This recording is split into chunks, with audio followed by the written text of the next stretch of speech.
Vega Jewelers exclusive luxury bridal jewelry exhibition 6th and 7th December, Hotel ITC Grand, Bay Beach Road, Vizag. Andhra Telangana మధ్య ప్రాంతాల చిచ్చు మళ్ళీ రాజుకుంటుందా?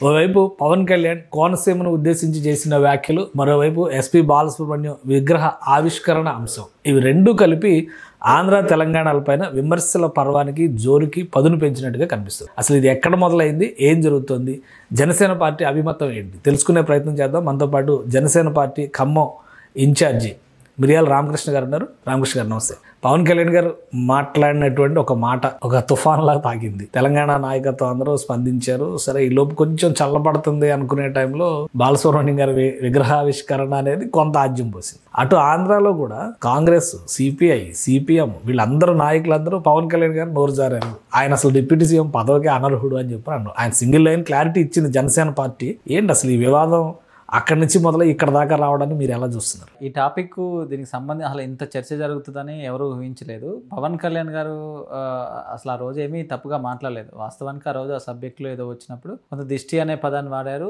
తర్వాత వేరే సబ్జెక్టులో తెలంగాణ నాయకులు కూడా కోనసీమని చూసి వాళ్ళంతా మెస్మరైజ్ అవుతారని వాడారు. దాన్ని కనెక్టింగ్ స్టేట్మెంట్గా వాడుకుని దాన్ని తెలంగాణలో మంచి రాజకీయం చేసుకోవడానికి మంచిగా దీన్ని వాడుకున్నారు. అంటే ఇట్లా కూడా పవన్ కళ్యాణ్ గారు కాంగ్రెస్ నాయకులకు ఉపయోగపడరు. నాకేమనిపిస్తుంది అంటే పాపం పవన్ కళ్యాణ్ గారు రాజకీయాలుగా పనికిరాదని ఇక్కడ ఉన్న వాళ్ళందరూ కూడా చాలా మంది చెప్పారు, ఈ కాంగ్రెస్ నాయకులు. అండ్ డిప్యూటీ సీఎం అయ్యేసరికి ఇన్ని రోజులు దిష్టి తగిలింది, పవన్ కళ్యాణ్ గారికి దిష్టి తగులుతుందేమో తెలంగాణలో ఉన్న కాంగ్రెస్ నాయకుల వల్ల ఈ రోజు మాకు అనిపిస్తా ఉంది. ఆ దిష్టి అంతా పోయిందని నేను అయితే అనుకుంటున్నాను. ఎందుకంటే పవన్ కళ్యాణ్ ఇప్పుడు కొంత మూడో ప్రత్యామ్నాయం రాజకీయాల్లోకి వస్తుందంటే ఎవరు ఓర్చుకోలేరు. ఇప్పుడు ప్రజారాజ్యం పేరుతో చిరంజీవి గారికి వచ్చినప్పుడు కూడా అల్లకల్లోలం చేసి చికా చేసి ఆయన రాజకీయాల నుంచి పోగొట్టారు. చులకనగా చూసి వాళ్ళ చేతిలోనే మీడియా చేతిలో ఉంటుంది, వాళ్ళ దగ్గర వ్యవస్థల చేతిలో ఉంటాయి, వీళ్ళు రాజకీయాల్లో పనికిరానే ముద్రేస్తారు. అదేవిధంగా ఇప్పుడు ఇక్కడున్నా అక్కడున్నా ఏ కుటుంబాలు పరిపాలన చేస్తారో ఎవరు పరిపాలన చేస్తారో అందరికీ తెలుసు. అక్కడ మూడో ప్రత్యామ్నాయం లోపల పవన్ కళ్యాణ్ వచ్చేసరికి షాక్లోకి వెళ్ళిపోయారు. ఆ షాక్లో నుంచి కోరుకోక ఏదో పవన్ కళ్యాణ్ గారు ఆ కోనసీమ పచ్చదనం అది ఇది అనేసరికి వీళ్ళంతా అదే మంచి అవకాశం దొరికిందని కోమటిరెడ్డి వెంకటరెడ్డి లాంటి వాళ్ళు అందరూ ముందుకు వచ్చి మాట్లాడుతున్నారు. ఆయన తప్పుగా మాట్లాడే వ్యక్తి కాదు. ఎందుకంటే మనందరికీ తెలుసు పవన్ కళ్యాణ్ గారు తెలంగాణ అంటే అత్యంత ఇష్టం. ఆయన ఏ పని చేసినా, ఈవెన్ ఆంధ్రాలో ఎలక్షన్ స్టార్ట్ చేసేటప్పుడు కూడా కొండగట్ట ఆంజనేయ స్వామి టెంపుల్కి వెళ్ళి ఆయన అక్కడ పూజ చేసే స్టార్ట్ చేస్తారు. తెలంగాణ ఉద్యమ స్ఫూర్తి నన్ను పార్టీ పెట్టేలాగా చేసిందని చెప్తారు. తెలంగాణలో ఉన్న యువ నాయకత్వం చాలా గొప్పదని చెప్తారు. తెలంగాణ ఉద్యమ స్ఫూర్తి చాలా గొప్పదని చెప్తారు. తెలంగాణ ఉద్యమంలో ఏ విధంగా అయితే పోరాడు అది గొప్పదని చెప్తారు. తెలంగాణ సమాజం గురించి అయితే వందల సార్లు తెలంగాణ ఉంది చెప్పల. ఆంధ్ర గడ్డ మీద ఉండి తెలంగాణ ప్రజల యొక్క రాజకీయ చైతన్యం గొప్పది. అక్కడ కుల మతాలకు అతీతంగా రాజకీయ చైతన్యం చూపిస్తారు. వాళ్ళ మనసు గొప్పది. అలాంటి గొప్ప మనసు ఉండటం నాకు ఎప్పుడు ఆకర్షిస్తుందని చెప్తారు. ఇంకా ఇప్పుడు ఇంటర్నల్ మీటింగ్స్ లో 1-2 సార్లు మాతో సందర్భంలో వచ్చినప్పుడు కూడా అలాంటి వ్యక్తి తెలంగాణ పుడితే ఇంకా బాగుండేది అనే ఒక ఆలోచన కూడా ఆయన చాలా సార్లు చేశారు. సో అలాంటి వ్యక్తి తెలంగాణను ఎందుకంటాడు? ఇంకోటి ఏంటంటే ఇక్కడ ఎవరు కూడా మీరు చూసినప్పుడు ఇది రాజకీయ చర్చ, మీరు చెప్పినట్టు ఇది రాజకీయ చర్చ జరుగుతుంది. తెలంగాణ ప్రజలు ఎక్కడో కూడా మీరు చూడండి, ఏ సోషల్ మీడియా లేకుండా తెలంగాణ ప్రజలు ఎవరు కూడా ఆయన ఒక్క మాట కూడా అనట్లేదు. ఎందుకంటే ఆయన మనస్తత్వం తెలుసు, ఆయన ఉద్దేశం తెలుసు కాబట్టి అనట్లేదు.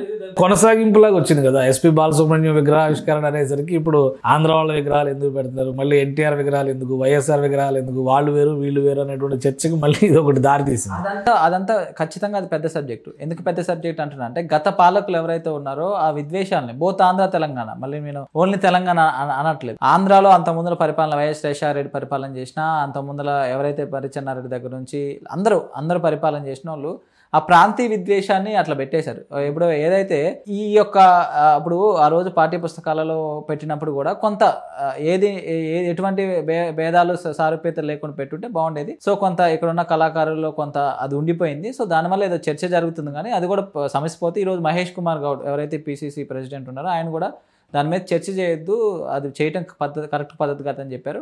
సో ప్రజల మధ్య మంచి వాతావరణం ఉందండి. ఇన్ని 10 సంవత్సరాలు ఆల్మోస్ట్ 10 సంవత్సరాల పైన అయిపోయింది, 12 సంవత్సరాలు అయిపోయింది. ప్రజలందరూ చాలా మంచిగా ఉంటున్నారు. దాన్ని ఎందుకు రాజకీయ నాయకులు ఇంకా చర్చ చేసి ఇబ్బంది పెట్టాలి? ఒక్క రాజకీయ నాయకుడు నా పవన్ కళ్యాణ్ గారు అన్న మాట ఖండించాలి కదా. అసలు నాకు అర్థం కాని విషయం ఏంటంటే మినిస్టర్లకు పనేమీ లేదంటే అదే పనికి పెట్టుకుని పొన్నం ప్రభాకర్ గారి దగ్గర నుంచి, కోమటిరెడ్డి వెంకటరెడ్డి దగ్గర నుంచి, ఎమ్మెల్సీ బాలమూరి వెంకట దగ్గర నుంచి వరుస క్యూ కట్టి అంటే వాళ్ళు కొంచెం డైవర్షన్ పాలిటిక్స్ చేద్దాం అనుకున్నారు. ఆ విధంగా మా పవన్ ఎందుకు ఇప్పుడు అంత అవసరం వచ్చింది తెలంగాణలో ఆంధ్ర నాయకుల గురించి మాట్లాడాల్సినంత అవసరం? వాళ్ళకి ఎవ్రీ మంత్ ఒక డైవర్షన్ పాలిటిక్స్ టాపిక్ కావాలి. కాంగ్రెస్ వాళ్ళకి. ఎందుకంటే 2 years నుంచి 2 years అయింది పరిపాలన వచ్చి, ఒక్క హామీని కూడా నెరవేర్చుకోలేదు. ప్రజలు తీవ్రమైన వ్యతిరేకుతుంది. ఈ రోజు ఏంటంటే పంచాయతీ ఎలక్షన్లు జరుగుతూ ఉన్నాయి తెలంగాణలో, పీక్ స్టేజ్లో ఉంది తెలంగాణలో పాలిటిక్స్. ఈ టైంలో చర్చ ఏమైపోయింది, గ్రౌండ్ లెవెల్లో మహాలక్ష్మి పథకం 2,500 ఇవ్వలేదు, రైతు బంధు 15,000 పెంచడానికి పెంచలేదు, రైతు రుణమాఫీ చేయలేదు, గ్రామాల్లో పరిపాలన మంచి లేదు, లా అండ్ ఆర్డర్ బాగాలేదు. ఇక చెప్పుకుంటూ పోతే ఒక 100 హామీలు ఇస్తే 99 హామీలు వీళ్ళు నెరవేర్చలేదు. ఆ చర్చ జరుగుతుంది, ఆ చర్చని డైవర్ట్ చేయాలి, కొంచెం తెలంగాణ వాదాన్ని సెంటిమెంట్ని చేయాలని. మీకు బెస్ట్ ఎగ్జాంపుల్ ఏంటంటే ఆయన మాట్లాడి 10 రోజులు అవుతుంటే ఇప్పుడు చర్చ జరుగుతుంది. అంటే వాళ్ళు ఒక టాపిక్ తీసుకోవాలని ఈరోజు కాంగ్రెస్ రాజధాంతం జరుగుతున్నా కానీ పవన్ కళ్యాణ్ గారు కూడా ఒక సింగిల్ స్టేట్మెంట్ పార్టీ తరపున ఇచ్చి, అది కూడా ఆయన పార్టీ తరపున ఇచ్చి పవన్ కళ్యాణ్ అనే సంతకంతో రిలీజ్ చేస్తారు మామూలుగా. తప్పు చేయనప్పుడు ఎందుకు ఇవ్వాలి? నేను ఎందుకన్నా తప్పు చేయలేదు, ఆయన తప్పుగా మాట్లాడలేదు, ఉద్దేశం కరెక్ట్ కాదు. ప్రజలకు తెలుసు, తెలంగాణ ప్రజలకి. వీళ్ళందరి కోసం ఎందుకు ఇవ్వాలి? వీళ్ళు రాజకీయాలు చేస్తున్నప్పుడు దాన్ని పెంచి పోషించే విధంగా పవన్ కళ్యాణ్ గారు ఎందుకు మాట్లాడాలి? ఆయన ఉద్దేశం వెరీ క్లియర్, ఆయన ఉద్దేశం మంచి భావంతో చెప్పారు. దాన్ని వీళ్ళు రాజకీయం చేస్తే ఆయన చెప్పాల్సిన అవసరం లేదు. మేము చెప్తున్నాం కదా ఆన్సర్, మా ఆన్సర్ మేము ఇప్పుడు జనసేన ప్రతినిధిగా, తెలంగాణలో జనసేన నాయకుడిగా మేము చెప్తున్నాం, అదే క్లియర్ కట్. ఆయనకి ఆ ఉద్దేశం లేదు. అట్లాంటి మాటలు మాట్లాడే వ్యక్తిత్వం పవన్ కళ్యాణ్ గారు కాదు. ఇన్ని సంవత్సరాల నుంచి రాజకీయాల్లో ఉన్న ఏ రోజైనా కానీ ఒక కులాన్ని కానీ, మతాన్ని కానీ, ప్రాంతాన్ని కానీ, వ్యక్తిని కానీ వ్యక్తిగతంగా దూషించిన సందర్భాలు పవన్ కళ్యాణ్ గారు అసలు ఉండవు. ఎందుకంటే ఆయన అలాంటి మనస్తత్వం కాదు. ఎవరిని ఒప్పించకుండా పాలసీల మీద, విధానాల మీద చర్చ చేసి రాజకీయాలు చేసే వ్యక్తిత్వం తప్ప వాళ్ళని మేలు ఎదిట్టి వారిని వీని విద్వేషాలు పెంచే రాజకీయం పవన్ కళ్యాణ్ గారు చేత కూడా ఒక ఆపర్చునిటీ. మరి తెలంగాణలో మాట్లాడాలి, పోట్లాడాలి, నిలబడాలి, గెలవాలి అంటే కనుక ఇది ఒక ఆపర్చునిటీ. ఏంటి జనసేన స్టాండ్ ఏంటి? ఆంధ్ర జనసేన ఇది ఓకే, ఎందుకంటే పవన్ కళ్యాణ్ గారు డిప్యూటీ సీఎం పీక్ స్టేజ్లో ఉంది. ఇప్పుడు తెలంగాణ జనసేన పరిస్థితి ఏంటి అంటే ఇప్పుడు ఏదైతే ఇప్పుడు ఆంధ్ర జనసేన గురించి కూడా 2023 గురించి చర్చ జరిగింది. ఆంధ్రలో పార్టీ ఉంటుందా పోతుందా? రేపు తెలంగాణ ఎలక్షన్స్ వచ్చినప్పుడు మేము చూపిస్తాం. ఇక్కడ పార్టీ ప్రతిసారి ఉంది, ప్రతి పోరాటాల్లో ఉంది. డ్రగ్స్ మీద పోరాటం చేసినాం, ధర్నా చౌక్ తీసేస్తుంటే పోరాటం చేసినాం, ఆర్టీసీ కార్మికులను ఇబ్బంది పెట్టే పోరాటం చేసినాం, చాలా పోరాటాలు ఉంది. సరే పోరాటాల పక్కన ఎలక్షన్, మేము ఇక్కడ గత 2019 ఎంపీ ఎలక్షన్లో పోటీ చేసినాం, ఎంపీటీసీ, జెడ్పీటీసీ, సర్పంచ్, మొన్న ఎమ్మెల్యే ఎలక్షన్స్లో కూడా పోటీ చేసినాం విత్ బీజేపీ అలియన్స్. సరే ఆ రోజు ఉన్న పరిణామాల ప్రకారం సరే ఇప్పుడు కుకట్పల్లిలో 40,000 వచ్చినాయి, నేను కూడా పోటీ చేసి నాకు 4,000 ఓట్లు వచ్చినాయి. మన 4,000 ఓట్లు మీరు తక్కువ కొంత ఇప్పుడు అంటే రాజకీయ పరిణామాలు. ఇప్పుడు ఇదే బల్మూరు వెంకట ఎమ్మెల్సీ మాట్లాడుతూ ఉన్నాడు. అదే హుజూర్ మన ఈటెల రాజేంద్ర గారు బై ఎలక్షన్ జరిగినప్పుడు హుజూరాబాద్లో ఆయనకి 3,000 ఓట్లు వచ్చాయి. సో అంటే రాజకీయ పరిణామాలు నా 4,000 ఓట్లు 40,000 అవ్వచ్చు, ఇంకెక్కువ అవ్వచ్చు, ఇంకే అవ్వచ్చు. బల్మూరు వెంకట కంటే మీరు బలంగా ఉన్నారు. ఆబ్వియస్లీ బలం. ఆయన మాట్లాడుతుంది అదే మనం చెప్తా ఉన్నా. బల్మూరు వెంకటకి ఏం తెలుసు? నేను బచ్చానా అంటే ఎందుకంటే నాకన్నా బచ్చానే. నేను అప్పుడు ఆయన పోటీ చేసినప్పుడు ఇప్పుడు ముఖ్యమంత్రి, తాజా ముఖ్యమంత్రి వెళ్ళిండు, ఇప్పుడు మినిస్టర్లు వెళ్ళారు, పెద్ద అంతా బలగం వెళ్ళింది. ఆయన ప్రతిపక్షం ఇక్కడ నేను పోటీ చేసినప్పుడు మా సార్ ప్రచారం కూడా రాలా. నేను మా బొమ్మ పెట్టుకుని మా సార్ బొమ్మ పెట్టుకుని ప్రచారం చేసి నాకు 4,000 ఓట్లు వచ్చినాయి, ఆయనకు 3,000 ఓట్లు వచ్చినాయి. ఆయన కూడా తోపు తురుముకాన్ లెక్క నేను పవన్ కళ్యాణ్ ఆపుతా, పవన్ కళ్యాణ్ తంతా, అది ఇది అంటాను. నీకంతా ఫస్ట్ ఇలాంటి వాళ్ళని రేవంత్ రెడ్డి గారు కంట్రోల్ చేసుకోవాలి.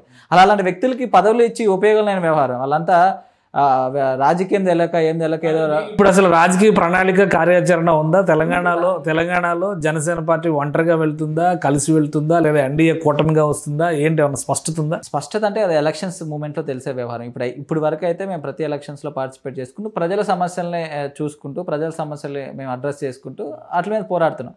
అది మీ బేసిక్. ఇప్పుడు ఎలక్షన్స్ అనేది ఇంకా ఆల్మోస్ట్ 3 years ఉన్నాయి. అప్పటి వరకు పరిణామం. స్థానిక ఎన్నికలు జరుగుతున్నాయి కదా, స్థానిక ఎన్నికల్లో జనసేన నిలబడుతుందా? కార్పొరేషన్ ఇప్పుడు మా ఖమ్మంలో ఆల్రెడీ ఇప్పుడు నేను పొద్దున క్యాంపెయినింగ్కి వెళ్ళాలి. సర్పంచ్ ఎలక్షన్స్లో జనసేన బలపరిచిన అభ్యర్థులు చాలా మంది పోటీ చేస్తూ ఉన్నారు. ఇక అవగాహన అనేది స్థానిక సంస్థల ఎలక్షన్లో బీజేపీతో అవగాహన ఉంది కొన్ని దగ్గర, అట్లా మా ఇప్పుడు మిత్రపక్షాలు టీడీపీతో అవగాహన ఉంది, అట్లా లోకల్ గుర్తులు ఉండవు కాబట్టి జరుగుతుంది. అంటే ఎక్కడికెక్కడ అవగాహన లేనా కలిసి వెళ్ళే కూటమిగా ఆంధ్రాలో ఏదైతే 3 పార్టీల కూటమిని చేశారో ఇప్పుడు స్థానిక ఎన్నికల్లో కూడా కార్పొరేషన్స్ కి వాటికి వచ్చేసి కార్పొరేషన్ వాటికి కూడా చర్చ జరుగుతుంది. ఎందుకంటే రేపు పొద్దున ఇక్కడున్న కాంగ్రెస్ ప్రభుత్వానికి అద్దెదించాలంటే కూటమి ద్వారా అయితే నా వ్యక్తిగత అభిప్రాయం, పార్టీ అభిప్రాయం కాదు. నేను కానీ ఇక్కడ బలమైనటువంటి పార్టీలు ఉన్నాయి కదా, మరి బీఆర్ఎస్ పార్టీ ఒక పక్క నుంచి పోరాటం చేస్తుంది, కమ్యూనిస్టులు ఉన్నారు. కమ్యూనిస్టులు అంటే ఇప్పుడు ప్రస్తుతానికి కలిసి ఉన్నారు అనుకోండి, ఒక కమ్యూనిస్టులు కలిసి ఉన్నారు కాంగ్రెస్ తో, రెండో కమ్యూనిస్టులు ఇంకా విడిగానే ఉన్నారు. సో కలిసి వెళ్లేందుకు ఉండేటువంటి మార్గాలు కానీ వాటిపైన కానీ పవన్ కళ్యాణ్ ఇంకా బలమైన పక్షాలు ఏం లేవండి. ఇప్పుడు మా ఖమ్మంలో 3rd లార్జెస్ట్ పార్టీ మేము.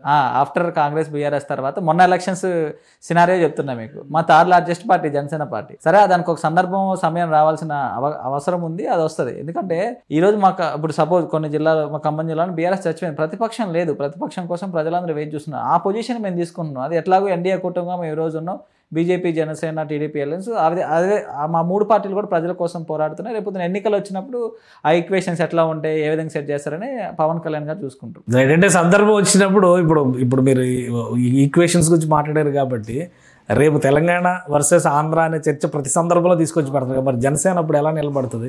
ఇప్పుడు కాంగ్రెస్ పార్టీ ఏమన్నా ఇక్కడ ఒక పార్టీనా, సోనియా గాంధీ గారు ఎక్కడ ఉంటారు, లేకపోతే ఇంకా వేరే పార్టీలు చూసుకున్నప్పుడు ఈవెన్ బీఆర్ఎస్ ఇది కూడా అలానే ఒక జాతీయ పార్టీ లాగా పనిచేస్తుంది. ఆబ్వియస్లీ మేము కర్ణాటకలో పోటీ చేస్తాం, తమిళనాడులో పోటీ చేస్తాం, కేరళ 10 రాని 10,000 రాని 2,000 రాని 4,000 రాని. మా పార్టీ అనేది ఒక అన్ని రాష్ట్రాలకి సరిపడం, అదేం ప్రాంతీయ పార్టీ కాదు. మేము అంటే ఆ విస్తరణ వ్యూహం ఉందా?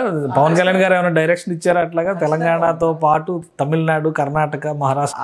అదే కాదు అధ్యక్షుల వారే చెప్పాలి. బట్ మా ఉద్దేశం ఏంటంటే పవన్ కళ్యాణ్ గారు కానీ, మా సిద్ధాంతం కానీ, మా పార్టీ కానీ ఏదో ఆంధ్రప్రదేశ్కే పరిమితమైన పార్టీ కాదు. ఇప్పుడు ఆయన ప్రచారానికి వెళ్తున్నారు, మహారాష్ట్ర ప్రచారానికి వెళ్తున్నారు, రేపు రాబోయే ఎలక్షన్ తమిళనాడు వెళ్తారు, కర్ణాటకలో కూడా ఆయనకి రాజకీయ అభిమానులు ఉన్నారు, అన్ని విధాలుగా ఉంది. సో రేపొద్దున భవిష్యత్తులో ఏదైనా జరగవచ్చు. సో నెక్స్ట్ ఆబ్వియస్లీ ఆంధ్రప్రదేశ్ తర్వాత ఆయనకి ఎక్కువ బేస్ ఉన్నది, ఎక్కువ అభిమానులు ఉంది, ఎక్కువ రాజకీయ అభిమానులు ఇక్కడ ఉంది కాబట్టి తెలంగాణ మీద నెక్స్ట్ ఫోకస్ ఉంది ఆల్రెడీ. ఆ ఫోకస్ సందర్భం వచ్చినప్పుడు అక్కడ 21 సీట్లు గెలిచేంతవరకు మమ్మల్ని పార్టీలాగా కూడా చూడాలి ఎవరు.